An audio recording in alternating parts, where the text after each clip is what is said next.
Ang dalawang iyon ay kusang lumapit sa amin. Hindi namin sila hinuli. Sa ngayon, ginagamit lang sila sa paghuhukay ng mga ilog. Maaari rin silang gamitin bilang mga kabayong sinasakyan. Bukod pa roon, matatalino sila at magagaling makipaglaban. Sila ang mga guardian beasts ng aming tribo.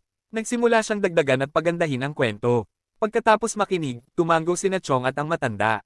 Guardian beasts, mukhang napaka-impressive naman yan. Halika, tingnan natin ang aming mga palayan. Napakahalaga rin yan.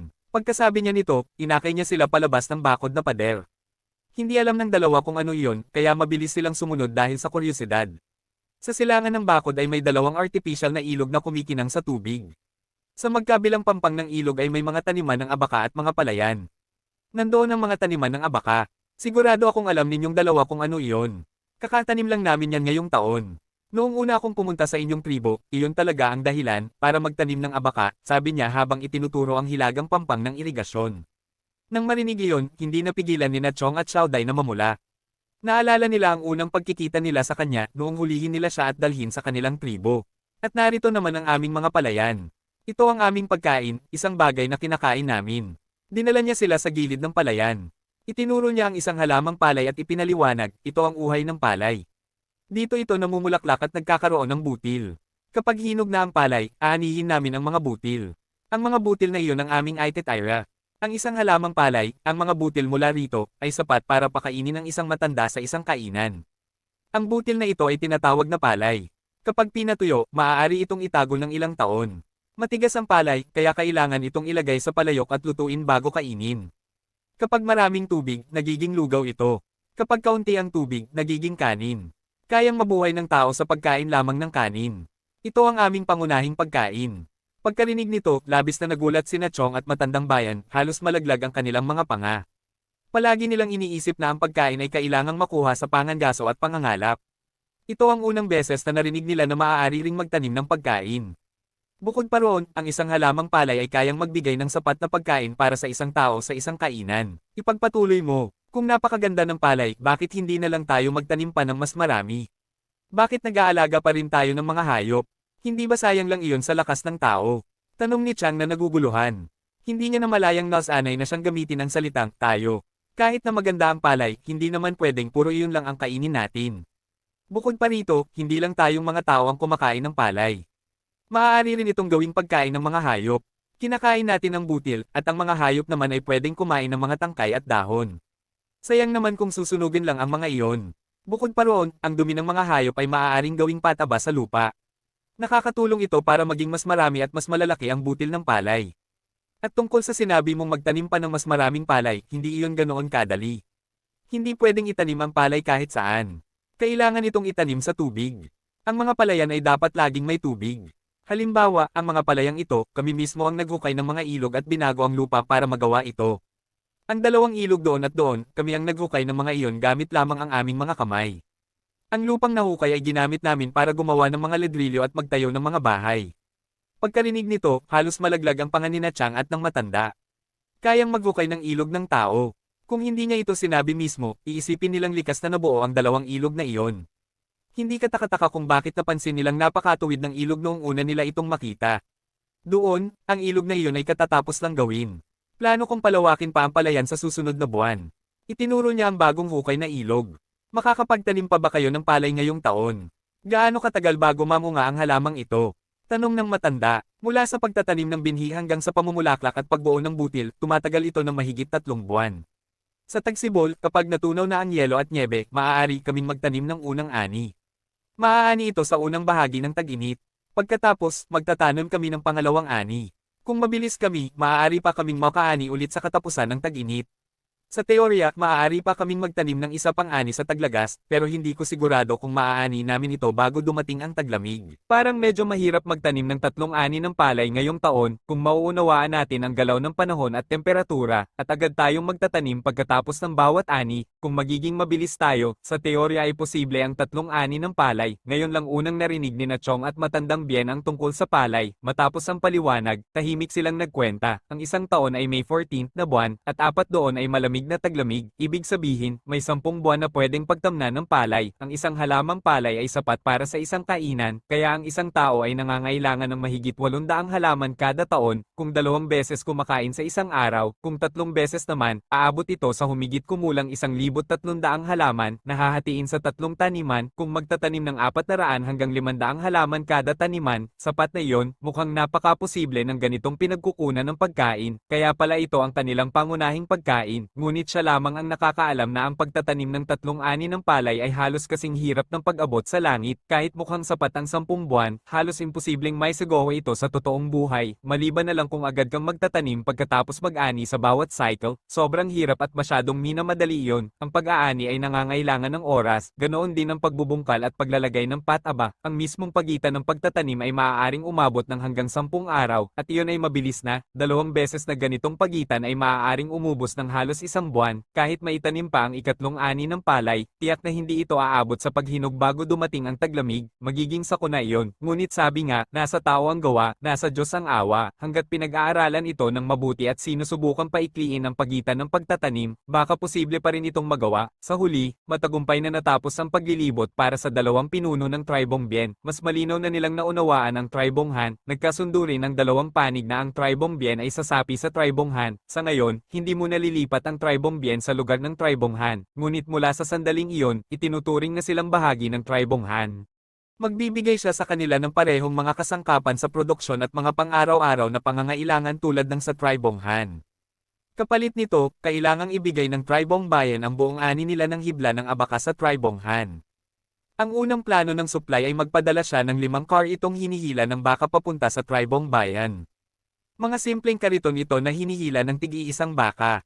Ito rin ang mga car itong kasalukuyang ginagamit ng Tribong Han sa pagdadala ng mga ladrilyo. Ang 5 car itong ito ay magdadala ng ilang palayok, puting asin, mga drum ng tubig, mga palakol na bronze, mga pala na bronze, mga sibat na bronze, at iba pa. Lahat ng ito ay mga kasangkapan para sa produksyon at pang-araw-araw na pamumuhay. Kasama rin dito ang 10 spinning wheel, ang 2 lamang na carding machine ng Tribong Han, at isang loom. Sa kasalukuyan, naproseso na ang lahat ng lana, kaya wala pang gaanong gagawin ang mga makinang ito sa ngayon. Kaya pansamantala muna itong ipinadala sa Tribong Bayan para gamitin sa pagproseso ng hibla ng abaka. Sa hinaharap, magkakaroon ng bagong uri ng loom na partikular para sa paghahabi ng mga sako mula sa abaka. Malapit ng mahinog ang palay, at kakailanganin ng Tribong Han ang napakaraming sako para imbakan ng palay. Ito rin ang unang gawain sa produksyon na ipinagkatiwala niya sa kanila. Pagbalik nila, kailangang ilaan ng Tribong Bayan ang lahat ng kanilang lakas sa paggawa ng mga sako mula sa abaka. Ang sukat, mga detalye, tiyak na proseso ng paggawa, at maging ang mga makina ay ipapadala niya isa-isa sa mga susunod na panahon. Sa ngayon, kailangan lang nilang mag-ikot ng hibla ng abaka na parang nakasalalay dito ang kanilang buhay. Ito rin ang dahilan kung bakit agad siyang nagpadala ng 10 spinning wheel sa Tribong Bayan. Pagkatapos ng paglilibot, malapit na ring maggabi. Sina Chong at ang matanda, kasama si Xiao Dai, ay bumisita rin sa mga pagawaan ng karpinterya at paggawa ng palayok na talagang nakapagbukas ng kanilang isipan. Kumpara sa Tribong Han, napag-alaman nilang napakalayo pa nila sa kaunlaran. Ngunit ngayon, bahagi na rin sila ng Tribong Han. Sa hinaharap, makikinabang din sila sa mga bagay na ito. Sa pag-iisip na iyon, napuno sila ng kakaibang pakiramdam ng pagmamalaki, isang pakiramdam ng pagiging kabilang at pagkakakilanlan sa Tribong Han. Nang gabing iyon, sina Chong at ang matanda ay pinakain ng isang marangyang hapunan. Masaganang ginamit ang asin at sili sa kanilang pagkain. Sa Tribong Bien, napakatipid nila sa paggamit ng puting asin. Dahil isa itong napakahalagang bagay na nakukuha kapalit ng buhay ng tao, hindi nila ito pinangbihasang gamitin ng labis. Bawat isa ay kumukuha lamang ng napakaliit na dami para malasahan. Ang pagwiwisik nito sa pagkain ay itinuturing na isang napakaluhong gawain. Kinabukasan, nagsimula siyang maging abala sa mga paghahanda, inutusan ang mga kasapi ng tribo na ihanda ang mga supply para sa Tribong Bien. Sina Chong at ang matanda naman ay masusing nag-aral kung paano gamitin ang carding machine at spinning wheel. Ito ang unang gawain na ipinagkatiwala sa kanila, kaya determinado silang magawa ito ng perpekto. Inabot ng isang araw ang paghahanda ng mga supply. Buong araw ding naglaan sina Chong at ang matanda sa pag-aaral ng paggamit ng iba't ibang makina. Sa umaga ng ikatlong araw, nagsimula na silang bumiyahe pabalik. Kasama nila ang 8 car itong hinihila ng baka at 10 kasapi ng tribo. Sa mga ito, 8 ang tagapagmaneho ng mga kariton, habang ang 2 ay ipinadala niya mismo. Ang 2 babaeng ito ay kabilang sa mga unang miyembro ng Tribong Han. Sila ang may tungkuling magturo sa mga taga-Bian kung paano gamitin ang iba't ibang kagamitan, pati na rin ang pagtuturo ng wika ng Han. Iniwan din sila roon upang paalalahanan ang Tribong Bian na tuparin ang kanilang ipinangako sa Tribong Han, at huwag na huwag nilang iisipin na kukunin ang mga gamit at tatakas, dahil imposible iyon. Kasama rin sa kanilang paglalakbay ang pangkat ng mga mangangaso na nakasakay sa LQSA. Sila ang magbabantay at maghahatid sa kanila ng ligtas hanggang sa pasukan ng lambak kung saan nakatira ang Tribong Bien. Pagkatapos nito, babalik na rin sila sa Tribong Han. Samantala, siya naman, matapos ihatid ang mga taga-Bien, ay agad na nagkulong sa pagawaan upang magsimulang magsaliksik tungkol sa loom. Determinado siyang lumikha ng bagong uri ng loom na mas simple ang estruktura at madaling buuin at baklasin. Sa hinaharap, inaasahan na marami ang kailangang gawing sako mula sa abaka, kaya mahalaga ang mas epesyenteng kagamitan. Sa tulong ng mas maginhawang loom, mas mapapabilis ang paggawa at mas magiging handa sila sa nalalapit na anihan. Kasabay nito, ang Tribong Yu ay patuloy na sumusulong sa silangang pampang ng ilog. Pagkatapos maglakad ng ilang sandali, nakatagpo nila ang Tribong Liu. Nakita nila ang mga babae ng Tribong Liu na hinahabol ang isang grupo ng maliliit na baboy na may betik papunta sa kanilang tribo. Ang mga baboy na ito ay may maiikli, makukulay, at makikintab na balahibo. Sila ay matataba at bilugan, at mukhang napakalusog. Sa isang tingin pa lang, halatang inaalagaan sila ng mabuti. Si Yui ng Tribong Yu ay hindi nagbigay pansin sa paligid at aksidenteng nahulog sa isang patibong na itinakda ng Tribong Liu. Dahil sa sakit, napasigaw siya. Agad namang lumapit si Yu Fu upang tingnan ang kalagayan niya, pagkatapos ay tumayo at sumigaw patungo sa Tribong Liu, kami ay mula sa Tribong Yu. Dumaraan lamang kami. Hindi kami narito para umatake. Narinig ng pinuno ng Tribong Liu ang kaguluhan at agad na lumapit kasama ang ilang kasapi ng tribo. Napansin niya kaagad ang mga car itong hinihila ng baka at USA na ginagamit ng Tribong Yu. Nakita rin niya na puno ang mga ito ng mga palayok at puting asin, kaya agad siyang naging interesado. Nang makita ito, kusa nang ipinakilala ni Yu Fu ang ideya ng pakikipagkalakalan sa pagitan ng mga tribo. Kumuha pa siya ng kaunting puting asin at ibinigay ito kay Pinunong Zo. Pinuno, tikman ninyo ito. Napakapino ng alat ng asin na ito. Sa aming lugar, ito ay isang bihira at mahalagang bagay. Tinanggap ito ni Zo at tinikman. Agad na kumislap ang kanyang mga mata sa alat nito. Kaagad siyang nagpasya na makipagpalitan ng mga balat ng hayop o iba pang mahahalagang bagay kapalit ng puting asin. Nang marinig ito ni Yu Fu, lihim siyang natuwa.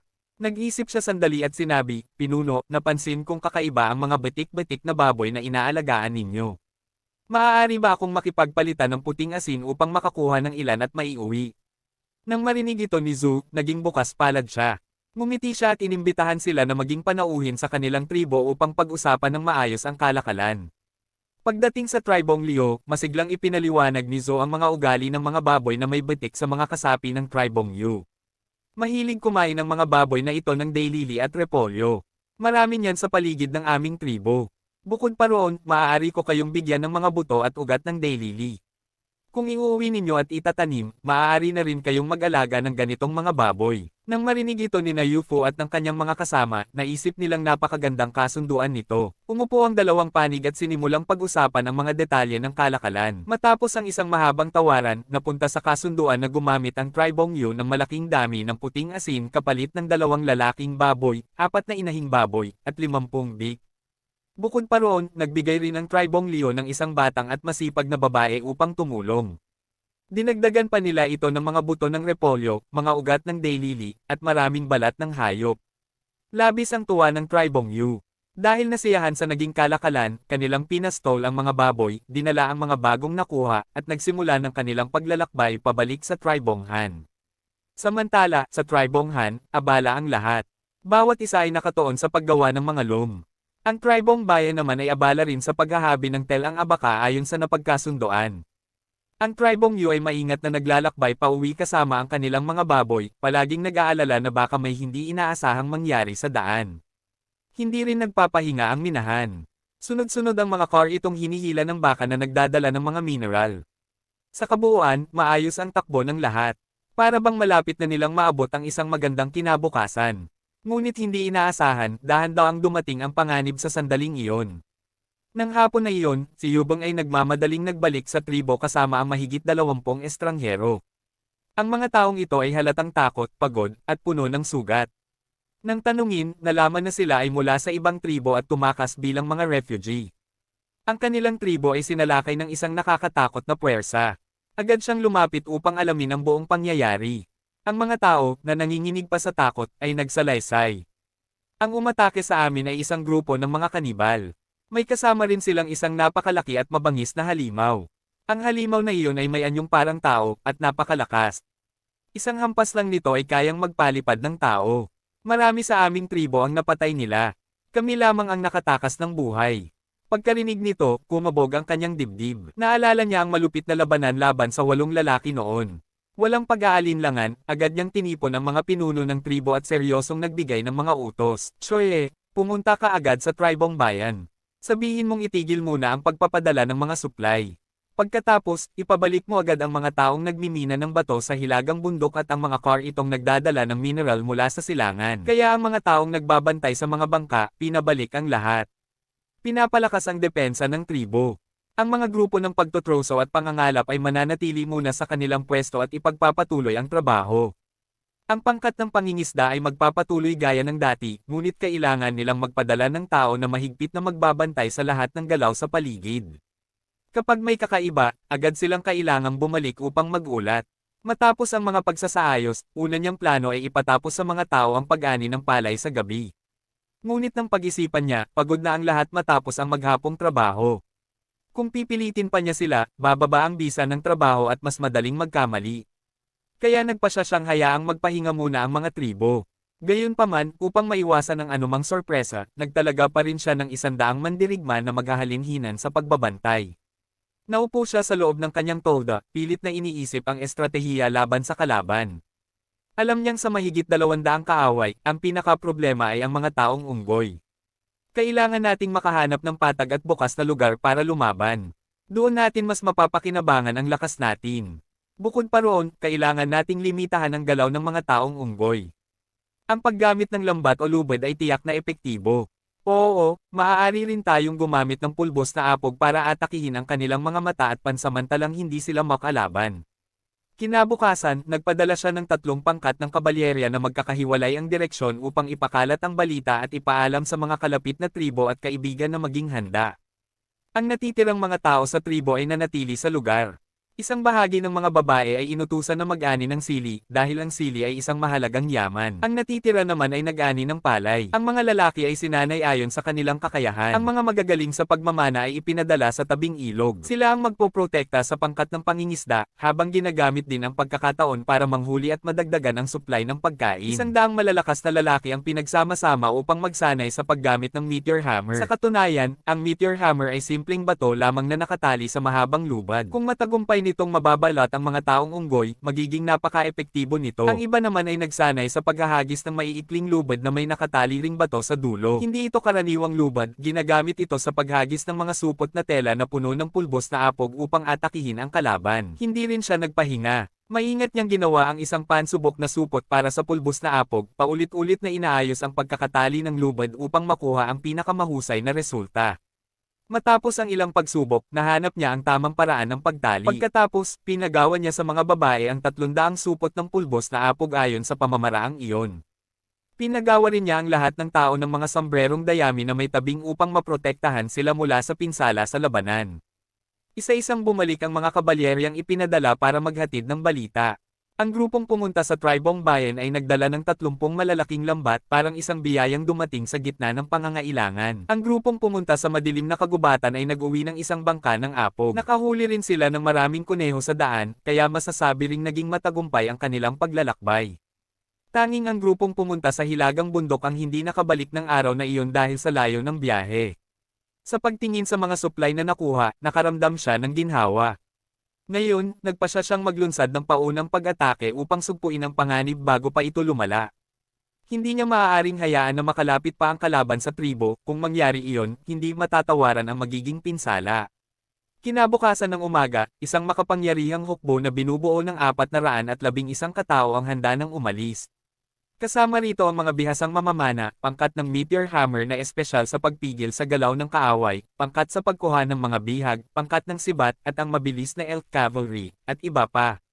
Maging ang mga refugee ay isinama rin, sila ang magsisilbing gabay at hihila ng mga kariton sa likuran ng pangunahing hukbo. Ang makapangyarihang hukbo ay nagmarcha patungong Hilaga. Matapos maglakbay ng ilang sandali, hindi inaasahang nakasalubong nila ang isang kawan ng mababanges na lobo, ngunit hindi ito naging kalaban ng mga sanay na mandirigma. Sa mahusay na koordinasyon, mabilis nilang pinalibutan ang kawan ng mga lobo. Matapos ang labanan, madali nilang nilipol ang buong kawan at nakakuha pa ng maraming nasamsam na gamit. Dahil dito, tumaas ang moral ng lahat na puno sila ng sigla at kumpiyansa para sa mga susunod na laban.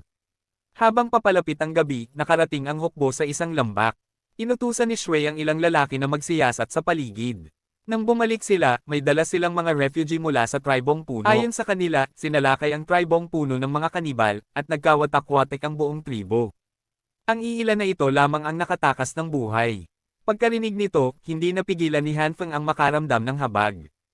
Agad niyang inutusan ang mga kababaihan ng tribong puno na tumulong sa pagluluto para sa mga mandirigma. Ang mga lalaki naman ay binigyan niya ng mga sandata at isinama na rin sa laban. Sa mga refugee, napansin niya ang isang lalaking may suot na baluting gawa sa balat ng hayop. Nakuha nito ang atensyon ni Hanfeng. Kinuha niya ito at sinuri ng mabuti, at napansin niyang ang baluting iyon ay hindi lamang matibay kundi magaan din. Dahil dito, naging interesado siya sa tinatawag na thorngrass. Naisip niya na pagkatapos ng laban na ito, kailangan niyang siyasatin ang halamang iyon. Kung magagamit ito ng maramihan sa paggawa ng baluti para sa mga mandirigma ng tribo, tiyak na lalakas pa ang kanilang kakayahan sa pakikipaglaban. Kinabukasan, maagang inihanda ni Hanfeng ang larangan ng labanan sa labas ng lambak. Inutusan niya ang mga mandirigma na magtago sa likod ng maliliit na bante ng lupa at ipinamahagi ang mga supot ng pulbos na apog. Handa na ang lahat. Pinangunahan niya ang pangkat ng kabalyerya patungo sa direksyong maaaring naruroon ang kalaban. Pagsapit ng tanghali, sa gilid ng kagubatan, natagpuan nila ang mga bakas ng kaaway. Naroon ang isang grupo ng mga kanibal na mandirigma, armado at mukhang mabangis. Sa tabi nila ay mahigit 100 malalaki at mababanges na taong unggoy. Bukod pa roon, may dala rin silang maraming bihag. Pagkakita nito, hindi na nag-aksaya ng salita si Hanfeng. Binitbit niya ang kanyang pana, nagpalipad ng palaso, diretso itong tumama sa isang kanibal na mandirigma. Sunod niyang pinaputok ang isa pang palaso sa mga taong unggoy. Dahil dito, lalo silang nagalit. Sumigaw sila at dirdiretsong sumugod. Sumabay rin ang mga kanibal na may hawak na kalasag. Nang makitang natupad na ang kanyang layunin, pinabalik ni Hanfeng ang kabalyerya patungo sa lambak habang inaakit at iniinsulto ang mga taong unggoy upang sundan sila ng walang tigil. Ganoon ang ginawa nila, tumakbo sila ng buong hapon. Sa wakas, malapit na sila sa lambak. Inutusan ni Hanfeng ang kabalyerya na maghanda para sa labanan. Mabilis siyang nagsuot ng baluti at helmet. Nang ang 17 taong unggoy ay agresibong humabol sa kanila, agad siyang sumigaw. Sa lakay, sabay-sabay na inihagis ng mga mandirigma ang mga supot ng pulbos na apog patungo sa mga taong unggoy. Sa sandaling iyon, napuno ng hangin ang pulbos na apog, bumuo ng puting ulap ng alikabok. Ang 8 ay napasok ang pulbos sa kanilang mga mata at napasigaw sa matinding sakit. Ang kanilang porma sayon ay tuluyang nagkagulo. Sa mismong sandaling iyon, kumilos ang pangkat ng Meteor Hammer.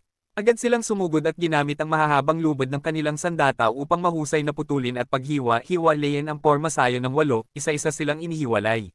Sumunod agad ang pangkat ng mga bihag at ang pangkat ng sibat. Sa maayos na koordinasyon, mabilis nilang ginapos ang 8 at saka sinamantala ang pagkakataon upang isa-isang pabagsakin ang mga ito. Ang mga kasapi ng tribo na nakasaksi ay napasigaw sa tuwa. Paghihiganti, nakaganti na tayo. Ngunit sila Hanfeng ay hindi nabulag ng tagumpay. Malakas niyang pinaalalahanan ang lahat na huwag magpakampante. May mahigit 200 pang kaaway na naghihintay. Kailangan nating ipagpatuloy ang laban at lipulin silang lahat.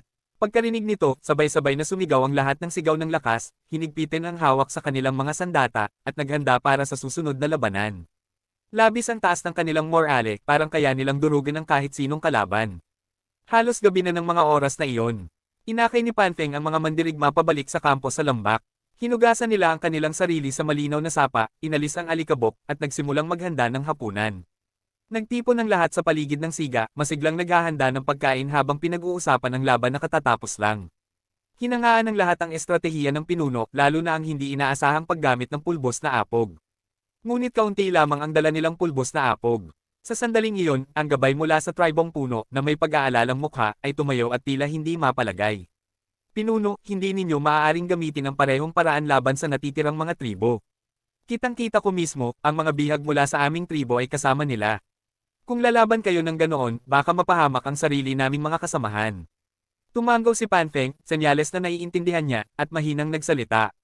Alam ko, naubos na rin ang pulbos na apog. At saka, hindi ko naman talaga balak na patayin silang lahat.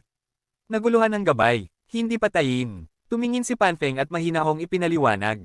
Tama, hindi sila kailangang patayin. Marami pang trabaho ang tribo natin. Hindi ba't masyadong madali lang kung papatayin natin sila, at hulihin sila ng buhay at pagtrabahuhin para sa tribo? Pagkarinig nito, hindi pa rin lubos na naintindihan ng gabay, bakit pa sila pagtatrabahuhin? Hindi ba natin kayang gawin yun mag-isa? At kailangan pa nating sayangin ang pagkain para pakainin sila? Mahinang napabuntong hininga si Hanfeng at ipinaliwanag pa, napakaraming kailangang gawin, kahit dagdagan pa natin ang bilang ng tao, kulang pa rin kumpara sa trabahong kailangan. Ang kaunting pagkain na ibibigay sa kanila ay maliit na bagay lang, at hindi naman natin sila kainin hanggang mabusog araw-araw. Nakinig ang gabay at tumango, tila bahagyang nakaunawa. Alam niyang maraming ang tao sa tribong Han, pero nagtataka pa rin siya, bukod sa pangangaso at pangangalap, ano pa bang ibang trabaho ang meron? Kaya muli siyang nagtanong, Pinuno, anong mga gawain ba ang kailangan gawin ng tribo natin? Dahan-daang sumagot si Hanfeng, hindi naman kailangan ng maraming tao sa pangangaso. Sa ngayon, ang pinakakagyat nating gawain ay ang magtayo ng matitibay na bahay para sa lahat. Ang mga bahay na ito ay hindi lang dapat magsilbing panangga sa ulan at init tuwing tag-init, kundi dapat kayarin itong labanan ang napakalamig na taglamig. Bukod pa roon, kailangan nating maghukay ng malalalim na daluyan ng tubig para sa irigasyon at magtanim ng iba't ibang pananim na pagkain. Kasabay nito, kailangan din nating magpadala ng mga tao sa bundok upang magputol ng mga puno at mangalap ng sapat na panggatong at kahoy. Sobrang dami talagang kailangan gawin, lalong nalito ang gabay. Naisip niya sa sarili, siguro, kapag nakarating na ako sa tribong Han, saka ko na lang mauunawaan ang lahat. Sa ngayon, ang mahalaga sa kanya ay ang kaligtasan ng kanyang mga kasamahan sa tribo. Pagkatapos ng hapunan, tinipon ni Hanfeng sina Shu, Shoya, Judo, at ang iba pang mga pinuno. Ipinaalam niya sa kanila ang kanyang desisyon, ang hulihin ng buhay ang mga bihag. Pagkarinig ng plano, sumang-ayon ang lahat. Ngunit nang maisip nilang kailangan hulihin ng buhay ang mahigit 200 kaaway, napakunot-noo sila. Hindi nila alam kung saan magsisimula. Nang makita ito, kalmadong inilatag ni Hanfeng ang kanyang planong mabuti ng pinag-isipan. Ang mga kanibal ay naglalakad lamang. Hindi sila mabilis. Bukod pa roon, may dala silang maraming bihag, kaya siguradong hindi sila makakarating sa lambak ngayong araw. Kailangan nilang huminto at magkampo para magpahinga sa gabi. Doon tayo aatake, isang biglaang pagsalakay sa gabi. Matapos magkasundo sa plano, mabilis na naghanda ang lahat. Naalala ng mga mandirigma ang kanilang nakaraang karanasan sa ambush. Kahit buong araw silang naghihintay, bukod sa maikling labanan sa hapon, karamihan sa oras ay nakapagpahinga sila. Bukod pa roon, kakapanalo lang nila kaya mataas ang kanilang moral. Nang marinig nilang nais ng pinuno na umatake at hulihin ang mga kaaway para pagtrabahuhin, labis ang kanilang pananabik. Ngunit ang unang utos ni Hanfeng ay nagdulot ng halo-halong reaksyon, gulat, aliw, at kaunting pagkalito. Inutusan niya ang mga tribo na maghukay ng maliit na hukay malapit sa sapa, saka padaluyin dito ang tubig upang maging putik. Pagkatapos, isa-isa niyang pinatalon ang lahat sa hukay at pinapagulong hanggang mabalot ng putik ang buong katawan, mula ulo hanggang paa. Pati ang kanilang mga sandata ay pinahiran din ng makapal na putik. Ipinaliwanag niya na ito ay para makapagtago sa dilim at hindi madaling makita ng kalaban sa gagawing paglusob sa gabi. Unti-unting dumilim ang kalangitan. Ang daan-daang mandirigma ng tribong Han, na ngayon ay parang mga taong putik, ay tahimik na hinati sa ilang grupo at dahan-daang umusad pahilaga. Ang unang grupo ay binubuo ng 30 lalaki. Bumuo sila ng isang paigang linya at maingat na nagsiyasat habang papunta sa hilaga. May pagitan na 10 hanggang 20 metro ang bawat isa. Mahigpit na bili ni Hanfeng sa kanila, kung makakita man sila ng bakas ng kalaban, huwag na huwag silang kikilos ng mag-isa. Kailangan nilang agad bumalik upang magulat at saka muling magsama-sama upang sundin ang iisang utos ng pinuno. Ang ikalawang grupo naman ay binubuo ng 70 lalaki na hinati sa 7 hanay. Bumuo rin sila ng isang paigang linya na may layong humigit kumulang 200 metro mula sa unang grupo. Ang ikatlong grupo ay binubuo ng 100 lalaki, hinati sa 10 hanay, at may pagitan ding humigit kumulang 200 metro mula sa ikalawang grupo. Nakaabang sila upang agad na makasuporta kung sakaling magkaroon ng hindi inaasahang sitwasyon ang unang grupo. Samantala, ang natitirang mahigit 200 mandirigma, kasama ang kabalyerya at 2 car itong hinihila ng baka, ang nagsilbing hulihan. Ganito ang kanyang pagkakaayos dahil alam niyang kung magsisiksikan ang lahat sa iisang lugar, magiging maingay sila. Kung mangyayari iyon, baka matuklasan sila agad ng mga bantay ng kaaway bago pa sila makarating. Mabilis na umusad ang hukbo sa dilim. Makalipas ang 3 hanggang 4 na oras, at papalapit na ang bukang liwayway, biglang napansin ng isang mandirigma sa unang grupo ang mahinang liwanag ng apoy sa unahan. Hindi siya nagatubili, agad siyang tumakbo pabalik upang magulat. Natanggap din ni Hanfeng ang ulat at tumingin sa direksyon ng apoy. Upang masiguro ang katumpakan ng impormasyon, siya mismo ay tahimik na lumapit kasama ang scout. Sa huli, nakumpirma niya, ang kampong iyon ang hinahanap nilang pinagtatagwa ng mga kanibal. Agad siyang bumalik, tinipon ang lahat ng mandirigma, at inutusan silang magpahinga muna sa lugar na hindi sila matutuklasan ng kalaban. Pagkatapos, pumili siya ng mahigit 100 mahusay na mamamana at lihim na pinangunahan sila papalapit sa kampo ng kaaway. Ngunit mabilis niyang napagtanto na hindi pa ito ang tamang oras para umatake. Agad niyang pinabalik ang una at ikalawang grupo upang muling makasama ang pangunahing puwersa. Pagkatapos, tinipon niya ang lahat at matiyagang naghintay. Alam niya, ang pinakamainam na oras ng pag-atake ay bandang 2:00 o 3:00 ng madaling araw. Sa oras na iyon, pinakamadilim ang langit at mahimbing ang tulog ng kalaban. Ang pinagtitipunan ng Tribonghan ay hindi kalayuan sa kampo ng kanibal, mga 1 kilometro ang layo. Sapat na iyon para hindi sila marinig basta't mahina ang kanilang usapan, at hindi rin sila madaling makita hanggat hindi sila nagsisiga. Dahil dito, nakahinga ng maluwag ang lahat. Uminom sila ng tubig mula sa mga drum sa kariton, saka nagtipon sa paligid nito at umupo upang magpahinga. Ngunit hindi nila binitawan ang kanilang mga sandata. Kahit natutulog, mahigpit pa rin nila itong hawak. Pagkatapos, iniutos ni Hanfeng kay Shu na pansamantalang mamuno. Samantala, tinawag niya si Overshui at ang gabay mula sa tribong puno. Ang tatlo ay lihim na bumalik upang muling magsiyasat sa kampo ng kaaway. Balot ng putik, mistula silang mga multo sa dilim ng gabi. Mabilis ngunit tahimik ang kanilang galaw. Dama pa sila sa lupa at dahan-daang gumapang pasulong. 200 metro ang kanilang nilakbay, umabot ng mahigit 10 minuto ang paggapang. Sa wakas, nasa harapan na nila ang kampo ng kaaway. Nakita nilang karamihan sa mga kanibal ay mahimbing na natutulog. Nakahiga sila ng pahiga-higa sa kanilang mga kalasag, na gawa sa balat ng hayop na nakaunat sa balangkas na kahoy, ginagamit nila itong parang pansamantalang higaan. Mahigpit pa rin nilang hawak ang kanilang mga palakol na bato, tila handang lumaban kahit sa pagtulog. Hindi kalayuan, ang kanilang mga sibat ay nakasandal at magkakadikit. Mahimbing ang kanilang tulog. Marahil iniisip nila na hanggat ang mahigit 100 mababangges na taong unggoy ang mauunang sumalakay, walang kalabang makakatagal sa kanila. Hindi nila inasahan na si Hanfeng ay maglulunsad ng kontra-atake. Dahil dito, napakaluwag ng kanilang depensa. Halos wala silang nagpapatrolya. 5 o 6 lang ang nakatayong bantay, at ang mga ito ay naghihikab pa. May mahigit 200 katao sa kampong iyon. Ngunit ang mga bihag ay hindi kasama ng mga kanibal.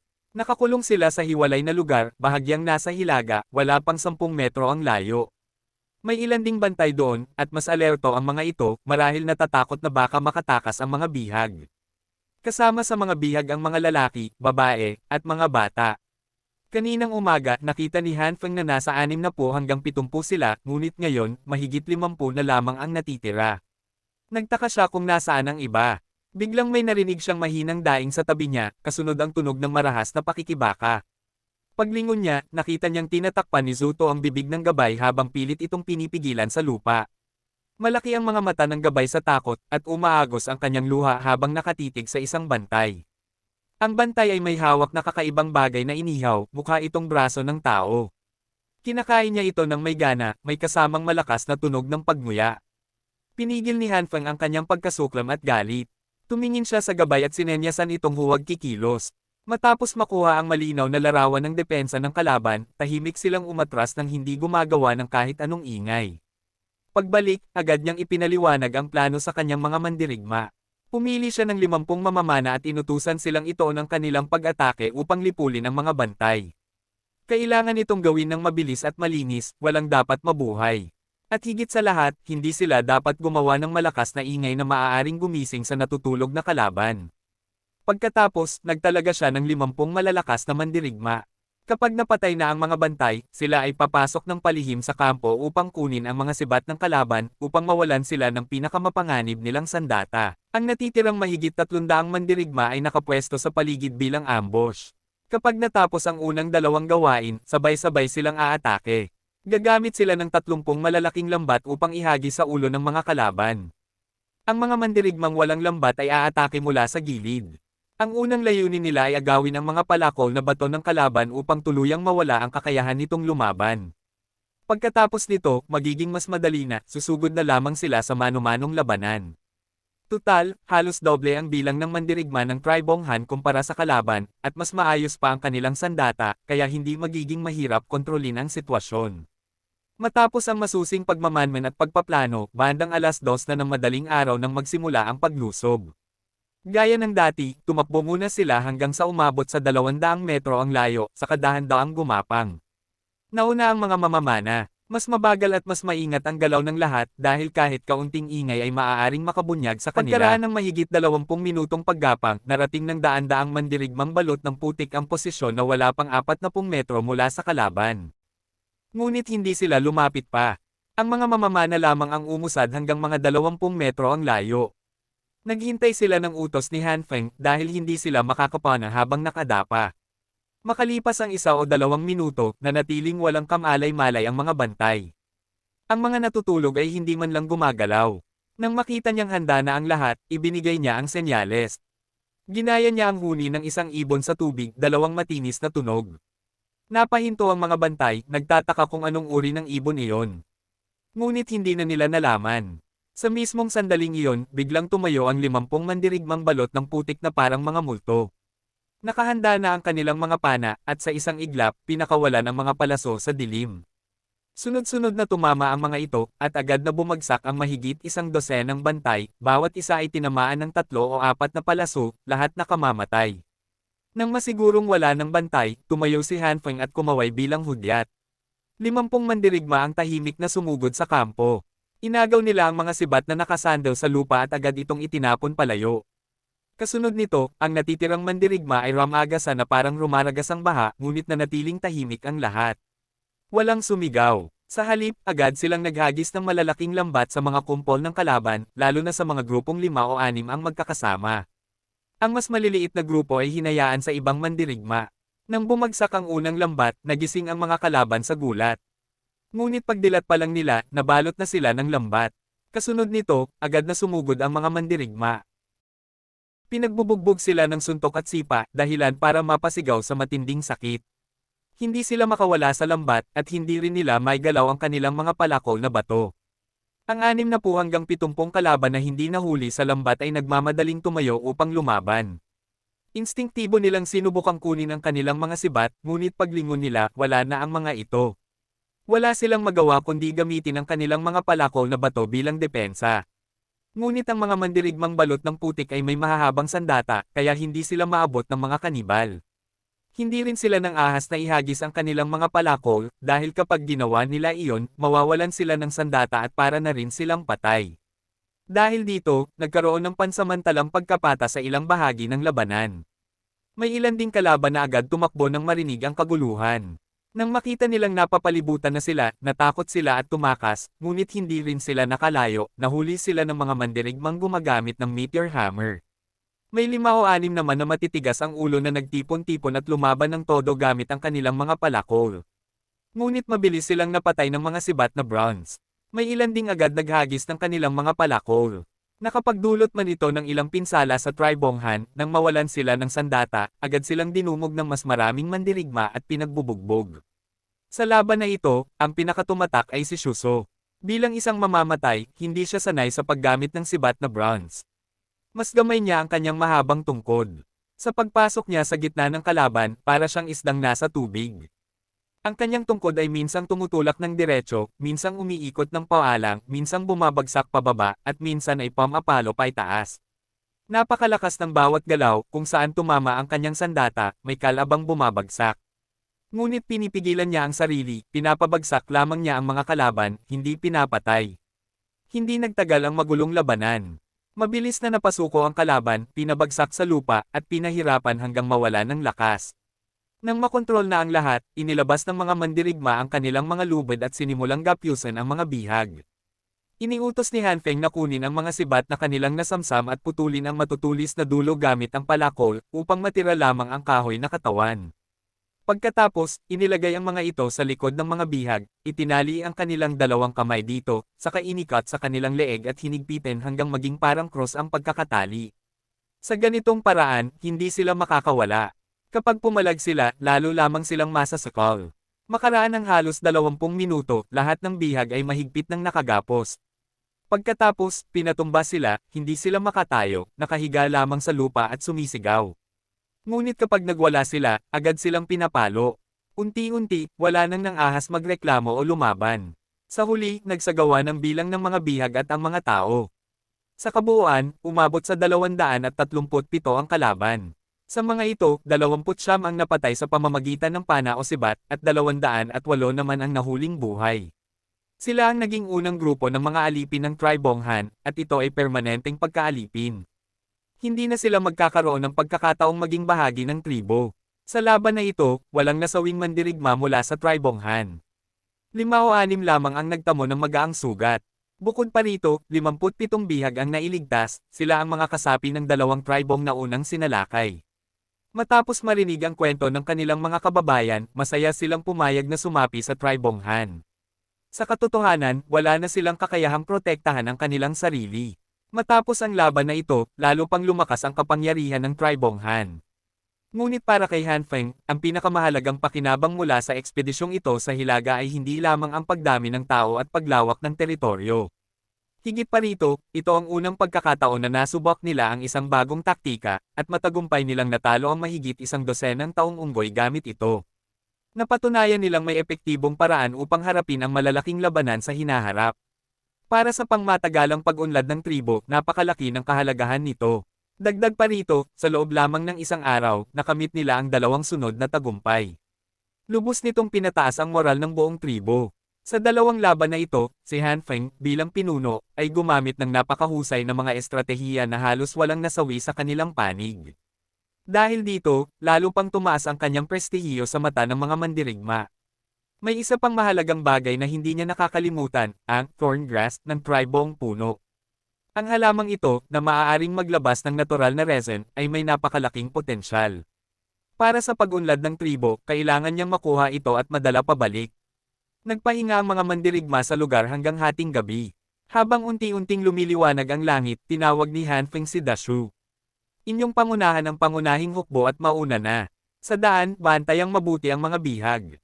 Huwag muna silang pakainin, tubig na may asin lang ang ibigay. Gutuman sila ng ilang araw para wala silang lakas lumaban. Pagbalik sa tribo, 1 beses lang sila pakainin sa isang araw, sapat lang para hindi sila mamatay sa gutom. Huwag kayong magpapabaya. Pag-usapan na lang natin ang susunod kapag nakabalik na ako. Pinuno, hindi po ba kayo sasama sa amin? Tanong ni Shu na nagtataka. Kailangan kong magdala ng ilang tao papunta sa tirahan ng tribong puno. May espesyal na halaman doon na napakahalaga sa ating tribo. Kailangan kong dalhin iyon pabalik at subukang itanim sa atin. Kayo, dalhin ninyo ang lahat pabalik. 5 kabalyerya at 1 tao lang ang kailangan ko. Sapat na iyon. Hindi rin kami magtatagal, posibleng maabutin ko pa kayo bago kayo makarating sa tribo. Naiintindihan ko, pinuno. Mag-iingat po kayo. Ako na ang bahala sa mga alipin. Tumayo ng tuwid si Dashu at nagbigay galang kay Hanfeng. Tumanggaw si Hanfeng, saka tinawag ang 5 kabalyerya. Siya mismo ay sumakay kay Huishan, habang ang gabay naman ay sumakay kay Robao. Ang 7 sa kanila ay nagpatuloy pa Hilaga. Hindi nagtagal, narating nila ang dating tirahan ng tribong puno. Isa itong malawak at patag na lugar na may ilang kalat-kalat na palumpong at puno. Ang lupa ay puno ng bakas ng iba't ibang hayop, isang tingin pa lang ay halatang napakayaman ng lugar sa likas na yaman. Maraming tuyong damo na maaaring gawing panggatong. Marami ring iba't ibang uri ng hayop na maaaring pagkunan ng pagkain. Patag at bukas ang lupain, ang tanging kahinaan lamang nito ay hindi ito gaanong ligtas. Gayunpaman, kung pagtatayuan ito ng isang lungsod, magiging napakagandang lugar ito. Ang mga tirahan ng tribong puno ay mga semi-subterranean na bahay, kakaiba ang disenyo. Kung hindi lalapitin at susuriing mabuti, halos hindi mo sila mapapansin. Ayon sa gabay, ang thorngrass ay tumutubo sa mga palumpong. Isa itong halaman na medyo kahawig ng sunflower. Buong katawan nito ay berde, at umaabot ng humigit kumulang 1.5 metro ang taas.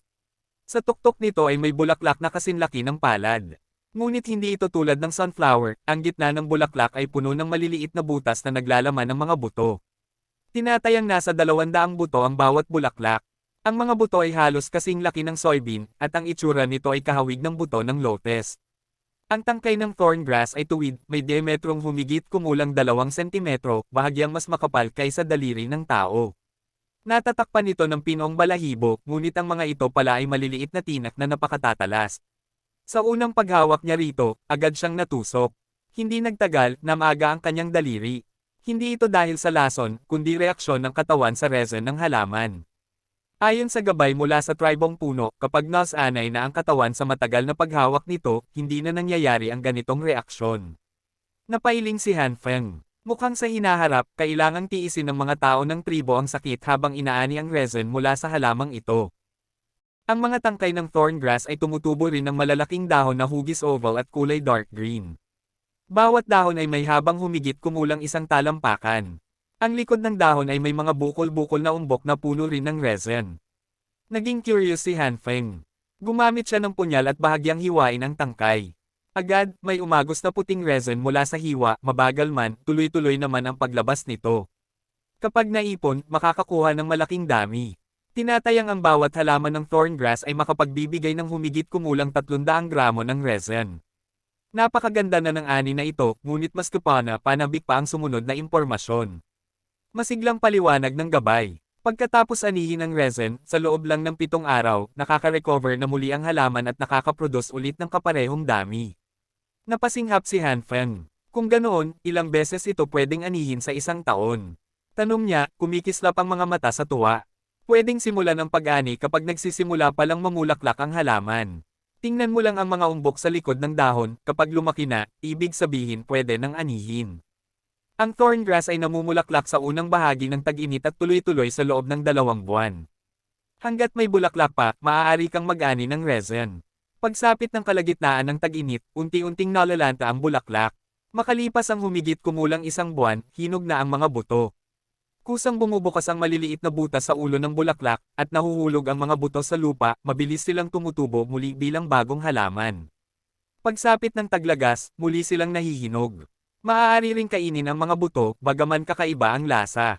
Hindi ito kinakain ng aming tribo, pero maraming ibon at daga ang gustong-gusto nito. Ginagamit pa nga namin ang mga buto bilang pain sa panghuhuli ng hayop tuwing taglamig. Habang maingat na ipinapaliwanag ng gabay ang lahat ng katangian ng thorngrass, halos hindi makapagsalita si Han Feng sa sobrang tuwa. 2 beses sa 1 taon ng ani, isang napakalaking yaman para sa tribo. Kabuo ang 4 na buwan para sa pag-aani.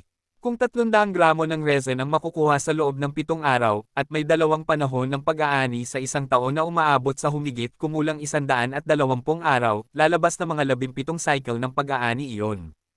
Kaya sa 2 halaman ng thorngrass, maaaring umabot sa humigit kumulang 5 kilo ng resin ang makuha. At iyon ay sa 2 halaman pa lamang, talagang kamangha-mangha. Mas kapana-panabik pa rito, ang mga buto nito ay maaari ring kainin, kahit na hindi masarap ang lasa. Pwede itong gawing pakain sa mga manok at hayop. Alam ni Han Feng na ang animal feed ay isa ring napakahalagang yaman. Marami ang inaalagaan ng tribong Han ng mga manok, kaya perpekto ang mga buto ng halamang ito bilang pakain, na kalaunan ay magiging pagkain din ng tao. May natitira pa bang buto ng thorngrass? Tanong niya, puno ng pag-asa. Oo, pero kaunti na lang. Nasa mga lupaing bahay iyon. Hindi namin alam kung nasira, pero hahanapin namin ngayon, sagot ng gabay. Pagkatapos magsalita, agad itong umalis upang hanapin ang mga buto. Dahil sa pag-atake ng mga kanibal, ilang mga earthen house ng tribong puno ang gumuho.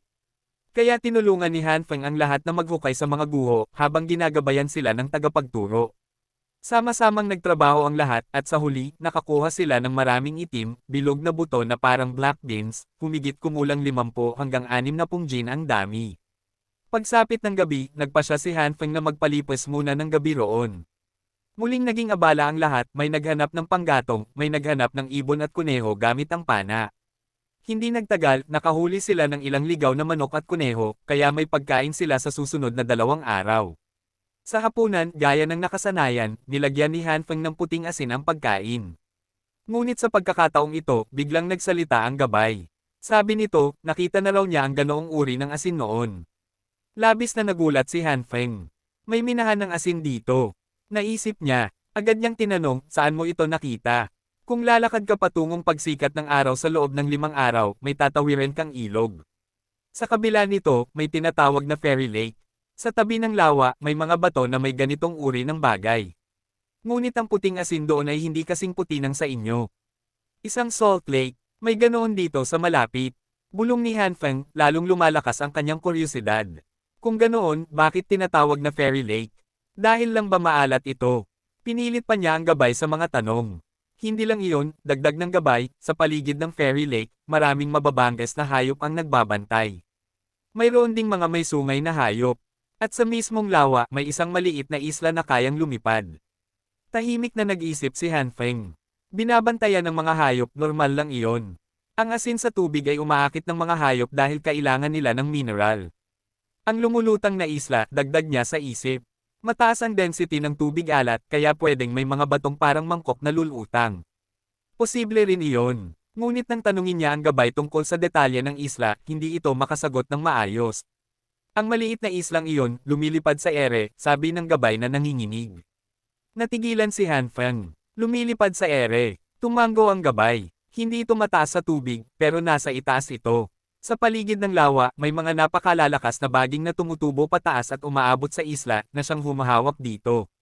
Sabi ng matatanda sa tribo namin, kung wala ang mga baging na iyon, lilipad ang isla. Halos mapangiti si Han Feng sa kanyang narinig.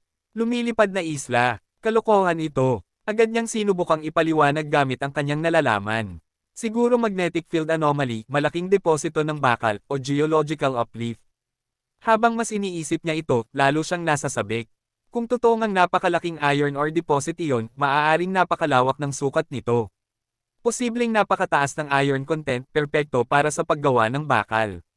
Isang, lumulutang na isla, na sinusuportahan ng likas na puwersa ng kalikasan, napakalaking yaman nito.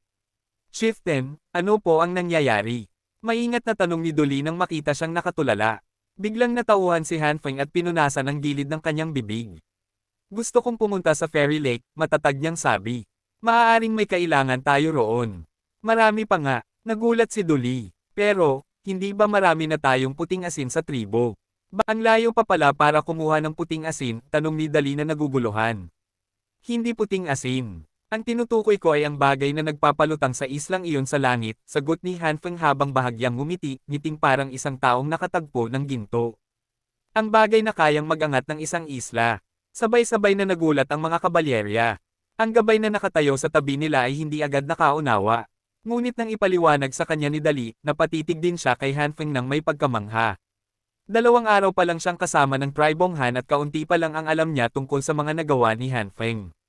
Ngunit ngayon, habang pinakikinggan niya ito, unti-unti niyang naintindihan kung bakit lumulutang ang isla. Hindi niya napigil ang isipin na si Han Feng ay parang isang Diyos. Pinuno, ang ibig po ba ninyong sabihin ay ang mga baging sa ilalim ng isla? Sila ba ang nag-aangat dito, hindi lang basta humahawak? Pero, ano po ang gagawin natin sa mga baging na iyon? Tanong niya, hindi ang mga baging, mariing sagot ni Han Feng. Ang mismong maliit na isla. Ang islang iyon, malamang isang napakalaking tipak ng bato. At maaaring uri iyon ng mineral na labis nating kailangan. Kung ganoon, kailangan natin itong makuha. Nag-iba ang ekspresyon ng mga nakikinig, may halong kaba at gulat. Talaga bang ganoon kahalaga? Para bang handa kang isugal ang buhay mo para doon? Pinuno, anong klaseng mineral iyon? Mas mahalaga pa ba kaysa sa ating tanso? Tanong ni Dali na naguguluhan pa rin. Oo, sagot ni Han Feng ng tiyak. Kung tama ang hinala ko, kailangan nating makuha iyon. Ang mineral na iyon ay tinatawag na iron ore. Isa rin itong uri ng metal. Mas mahirap tunawin kaysa tanso, pero mas matigas at mas matibay. Kung ihahambing mo ang bakal at tanso, kapag pinagsalpok mo ang dalawa, mababasag ang tanso. Napatulala si Dali. May ganoon kalakas na bagay pala, akala ko ang tanso na ang pinakamahusay dahil sa mga sibat natin. Pero ang bakal, mas matibay pa pala. Hindi lang iyon, dagdag ni Han Feng. Ang bakal ay magagamit sa maraming bagay. Mas mahirap lang itong gawin kumpara sa tanso. Ang tanso, pwedeng tunawin at ibuhos sa halmahan. Pero ang bakal, napakahirap tunawin. Mas madalas itong hinuhubog sa pamamagitan ng paulit-ulit na pagpukpok pagpanday hanggang maging tamang hugis. Sa ganoon, mas lalakas pa ang ating tribo. Matapos ang gabing iyon, matapos mag-isip at mag-usap ng mabuti, nagdesisyon si Han Feng. Pinabalik niya ang isang kabalyerya na may dalang mahigit 50 gin ng buto ng abaka. Pagdating sa tribo, kailangan itong itanim agad. Maaga pa lamang ang tag-init, kaya kung maagang maitanim, makakakuha pa sila ng ani ngayong taon. Sa kanlurang bahagi ng gitnang lugar itatanim ang mga ito. Hindi naman ganoon karami kaya mabilis lang ang pagtatanim. Kinabukasan, kinaumagahan, pinangunahan ni Han Feng ang natitirang 5 tao patungo sa Fairy Lake. Sa pagkakataong ito, kaunti lamang sila kaya malinaw na hindi sila makakakuha ng malaking ani, pagsusuri at pagmamanman lamang ito, paghahanda para sa susunod na ekspedisyon. Mula sa lugar ng tribong puno patungong silangan, patuloy na patag ang lupa. Ang manipis na kagubatan sa simula ay lalo pang kumonti. Umabot sa puntong ilang oras ang paglalakbay bago sila makakita ng isang puno. Sa halip nito, malalawak na damuhan at kalat-kalat na mga palumpong ang makikita. Malaki rin ang pagbabago sa ekosistema. Ang pinakakaraniwang nilalang dito ay ang dilaw na ground squirrel. Nakatira sila sa malalaking kolonya, nakatayo sa lupa habang nagbabantay sa paligid. Sa kaunting kaluskos ng damo, agad silang nagtatago sa kanilang lungga. Bukod sa kanila, mayroon ding mga mabilis na kulay abong kuneho. Maingat silang nanginginain habang laging alerto sa mga mandaragit. Halimbawa, ang mga lawin sa langit. Ngunit nakakagulat kahit maraming lawin sa itaas, tila wala silang interes sa maliliit na hayop na iyon. Nagtataka si Han Feng tungkol dito nang biglang may isang agila na bumagsak mula sa langit. Ang target nito ay isang ganap na antelope. Sa isang bagsak lamang, hinuli ng agila ang antelope gamit ang matutulis nitong kuko, saka lumipad pabalik sa himpapawid habang bitbit ang sumisigaw na hayop. Put! Ang lakas nun, hindi na yun ordinaryong agila. Condor na siguro yun, naisip ni Han Feng. Ang lakas nito, nakakahuli ng buong antelope. Grabe! Ngunit mabilis din siyang kumalma. Primitive na mundo ito. Walang dapat ikagulat. Nagpatuloy ang grupo hanggang sumapit ang gabi, at nakahanap sila ng maliit na batis kung saan sila nagpahinga. Ang paligid ay nananatiling malalawak na kapatagan. Ngunit sa pagkakataong ito, sa abot tanaw sa direksyong kanilang tinatahak, unti-unting lumilitaw ang mga bundok. Nang ang buwan sa silangan ay umakyat mula sa lupa, nakita rin ni Han Feng ang isang maliit na itim na tuldok sa buwan. Iyon na ang maliit na isla na lumulutang sa ibabaw ng lawa. Ngayon ay malinaw na niya itong nakikita sa malayo. Kinabukasan, nagpatuloy ang pangkat na may 6 na tao patungo sa direksyon ng pagsikat ng araw. Pagsapit ng tanghali, may isang hindi inaasahang bagay na nakakuha ng kanyang pansin, isang bante ng tuyong dumi. Malaki ito, at may halong damo. Agad niyang pinahinto ang lahat. Gamit ang maliit na sanga, hinati niya ang dumi at maingat itong sinuri. Sa loob ay may mga hindi pa natutunaw na piraso ng damo. Ang isang bante ay tinatayang tumitimbang ng higit 3 tail. Dumi ito ng isang malaking herbivore. Mabilis niyang inihambing ang mga baka sa paligid. Sa tingin niya, kung hindi ito kabayo, tiyak na isang uri ng baka o malaking hayop na kahalintulad nito, hindi naman kalakihan. Ngunit hindi iyon mahalaga para kay Han Feng. Kabayo man o baka, gusto niyang makakuha ng kawan nito. Labis na kailangan ng tribong Han ang mga alagang hayop. Ang paligid ay patuloy na kapatagan, walang puno. Bukod sa mga kuneho at ground squirrel, may ilang maliliit na antelope. Ngunit walang bakas ng baka o kabayo. Gayunpaman, hindi nag-alala si Han Feng. Ang mga hayop na ito ay tiyak na nangangailangan din ng asin. Kaya malamang ay pupunta sila sa paligid ng lawa ng asin. At iyon ay tugma sa kanyang destinasyon, kaya kailangan lang nilang magpatuloy. Naglakad sila hanggang bandang 4:00 ng hapon nang harangin sila ng isang ilog. Ito ang ilog na binanggit ng gabay. Kung mula sa tribong puno ay lalakarin papunta rito, aabutin ng 3 araw, ngunit dahil nakasakay sila sa mga hayop, mahigit 1 araw lang ang inabot. Mga 17 o 18 metro ang lapad ng ilog. Hindi sigurado si Han Feng. Kung ito ba ang parehong ilog na katabi ng tribong Han? Kung oo, malaking bagay iyon. Kung may deposito talaga ng iron ore dito, madali itong may hahatid pabalik sa tribo gamit ang ilog.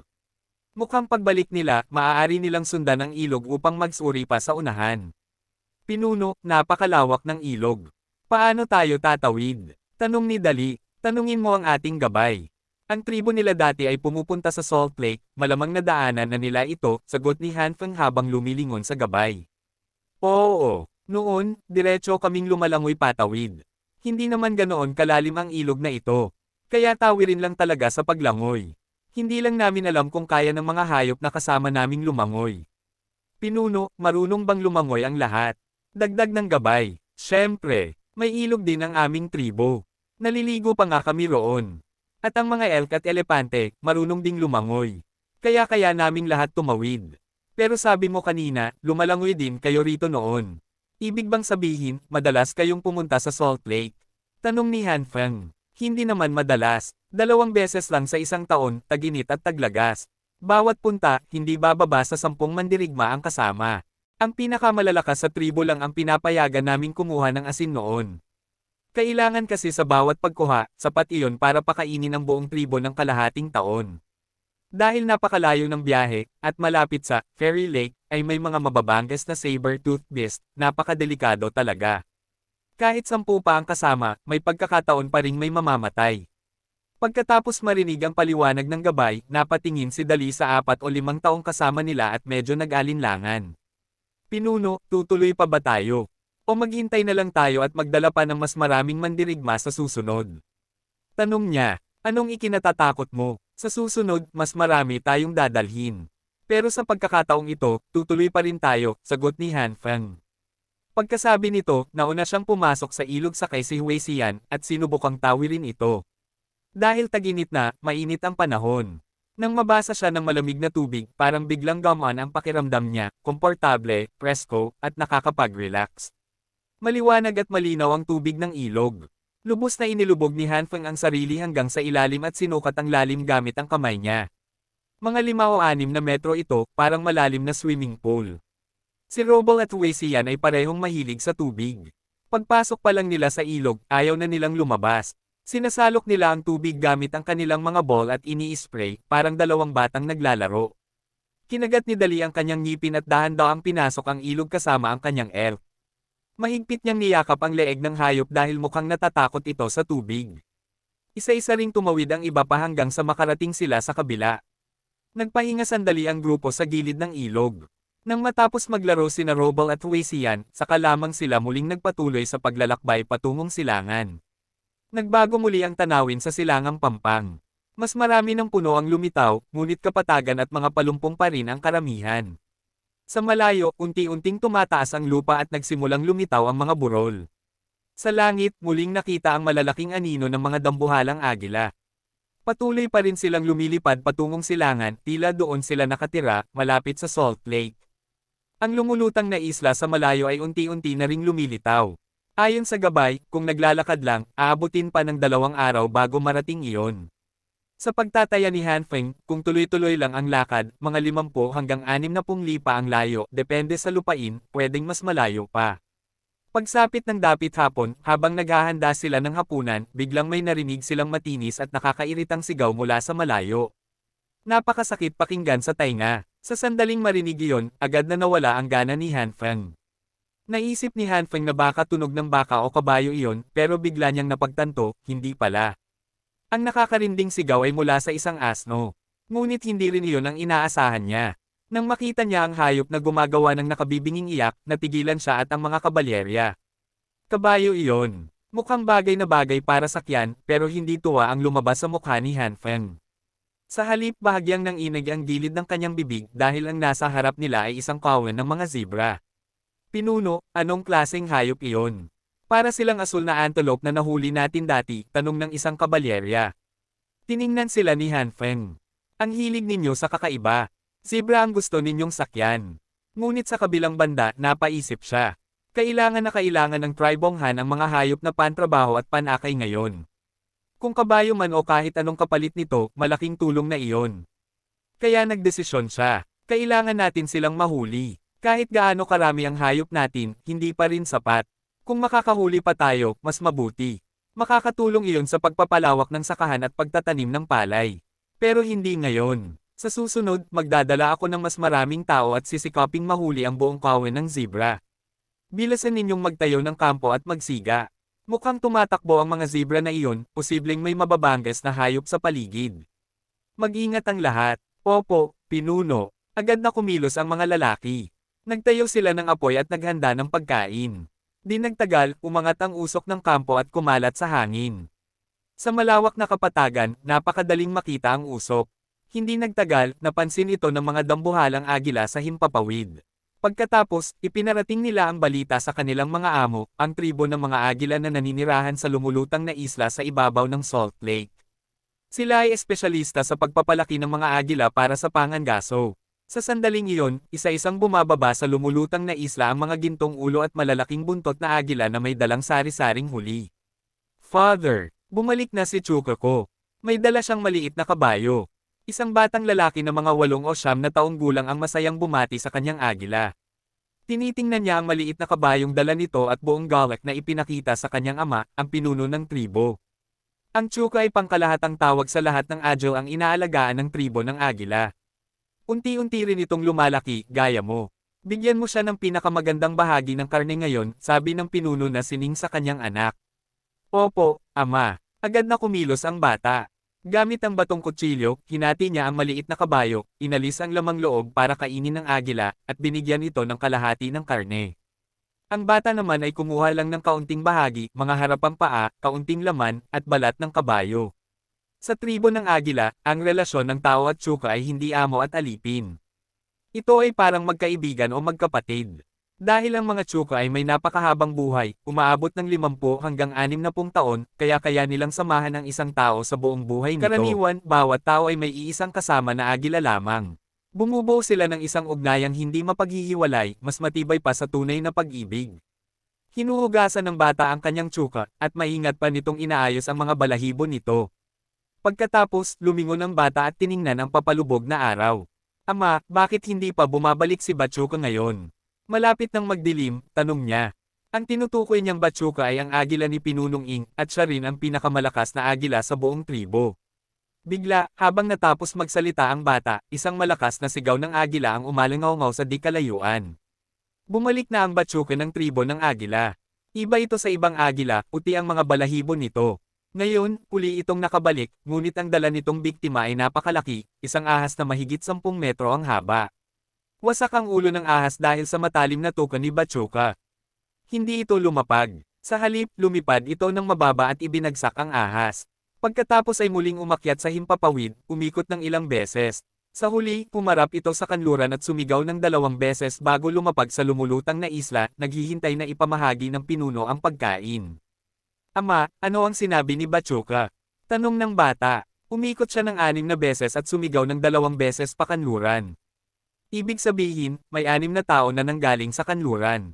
Malamang pumunta na naman sila sa Salt Lake para kumuha ng asin. Wala namang kakaiba doon, sagot ni Pinunong Ing habang mahinahong hinahati ang pagkain. Ama, may mga babae ba sa darating ngayon? Tanong ng bata. Ang batang ito, hindi ka pa nga kasing tangkad ng isang Chuka, iniisip mo na agad ang mga babae, natatawang sabi ng ama habang tinatapik ang ulo ng bata. Ngumiti lang ang bata at hindi sumagot. Bukas, sabihin mo kay Bachuka kung maaari, tulungan niya ang mga taong iyon sa pagkuha ng asin. Delikado kasi ang mga saber-tooth beast sa lawa. Hindi madali ang paglalakbay para lang sa asin, dagdag ng ama. Opo, ipapagawa ko sa Akyoka ko, masiglang sagot ng bata. Kinabukasan, talagang lumipad ang dakilang Bachuka upang tumulong kay Hanfeng. Umikot ito sa himpapawid, tila ginagabayan sila. Pinuno, sundan natin ang puting agila. Mabilis tayong makararating sa Fairy Lake, sabi ng gabay. Sundan ang agila. Ano bang meron sa Agile ang yan? Tanong ni Hanfeng. Malamang agila ito mula sa tribo ng mga agila. Madalas silang tumutulong sa mga pumupunta sa Salt Lake para kumuha ng asin. Siguro nakita nila ang usok ng ating kusina at nalaman nilang pupunta tayo sa Fairy Lake, kaya pinadala nila ang agila para gabayan tayo. Narinig iyon ni Hanfeng, ngunit nanatili pa rin ang kanyang pag-aalinlangan. Gayunpaman, wala siyang magawa kundi pansamantalang magtiwala rito. At sa gayon, sa paggabay ni Bo, Chu, at Ka, mas mabilis na nakapagpatuloy ang kanilang paglalakbay. Pagsapit ng tanghali, muli nilang nakita ang kawan ng mga zebra. Tila naramdaman ng mga ito ang presensya ng panganib mula sa himpapawid kaya naging balisa at magulo ang kanilang kilos. Ngunit saglit lamang tiningnan ni Hanfeng ang kawan at agad na nagpatuloy. Sa sandaling iyon, malinaw na sa harap nila ang hugis ng lumulutang na isla, parang baligtad na bundok na nakasabit sa langit. Tahimik itong nakalutang sa ibabaw ng Salt Lake, at mula sa malayo ay tila may misteryosong aura, parang nagtatago ng napakaraming lihim na hindi pa natutuklasan. Hindi napigilan ni Han Feng na bumilis ang tibok ng kanyang puso. Malapit na ang pinakakritikal na sandali ng ekspedisyong ito. At kung ang lumulutang na isla nga ba ay naglalaman ng dambuhalang deposito ng bakal na matagal na niyang hinahangad, malapit na itong mabunyag.